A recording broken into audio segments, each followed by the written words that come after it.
That's a great segue, actually, mate. You've got an incredible story yourself in terms of how you've got to where you are, and the Yep, and even the blessing, because I feel like it's a blessing to have coached the athletes that I've coached. 100%. We're very fortunate, but you're kind of a man of the world. Tell me about your story in terms of where you grew up, how you grew up, and how you got to where you were. Yeah. Well, I'm Filipino descent. I happen to be born in Los Angeles, in Arcadia. So my parents worked for ExxonMobil. So I moved all over the world growing up. I lived part of my life in the United States. I lived a little bit in Singapore. So that's when I lived there for a couple of years. I lived in Tokyo for 7.5 years. So and then I moved to the United States, all over the place. I finished high school in New Jersey. I was Hmm. training for a club team, and this is kind of a cool tidbit. There was this young coach. He was in his early 20s. His name was Greg Meehan, and he happens to be the head coach of the U.S. Olympic team. But yeah, so I knew him as a young 21, 22-year-old getting started in the business. So it's weird how things work out. That is very cool. That's very cool. Well, in terms of your swimming story, where did that start? Yeah, so I started when I was young. When I was in the United States, I was kind of when I was 7, 8 years old, learning how to swim. Honestly, I just remember them pushing me off the diving board, and I was just crying and I was trying to figure things out. And then when I moved to Tokyo after that, that's when I really started to learn how to swim, and then moving up the ranks and doing really well. But I played a lot of sports also. I was a soccer player growing up. I mean, I played baseball, basketball, all the sports. I'm in a sense naturally gifted in sports. It's something that I love to do, and I could pick up things really easily. So soccer and swimming were just like the things that I did growing up really, really well. I was definitely a way better soccer player, but I love my swimming friends. So that just kind of kept me in the sport, and I did really well. I was able to move up the ranks, and then I moved to Singapore after that, and that was where I started to train under David Lim, and then train with a lot of Gary Tan and all these other great Singapore stars now, coaches now.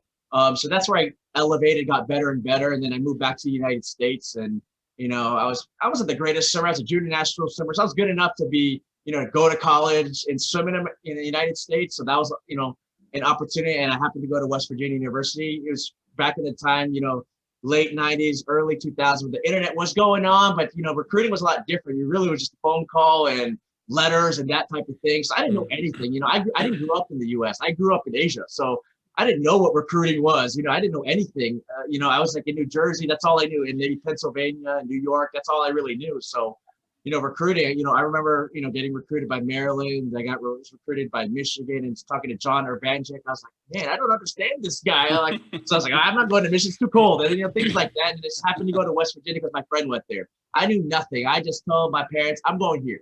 And I went there. And then, I started swimming there, and, Was Sergio there at the time?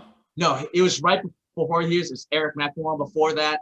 I was there for, a little bit, and then I stopped swimming just because, just handling school and grades and everything was just, not that I just needed time to just work on studying, and swimming just didn't work out. So I stopped swimming. I became a regular student, and I was going to go in the business world. And then next thing I know, Sergio becomes the head coach. He's there. He did well his first year. And I'm like, man, this guy's pretty cool. And I happened to go to Subway one day, just to eat lunch. And Sergio happens to be sitting there. I said, oh, dude, this is the head swim coach. So I go talk to him. We talked for like 2 hours at Subway about swimming, because he was recruiting one of my friends to Northwestern at his previous job. And next thing you know, I'm coaching the next week.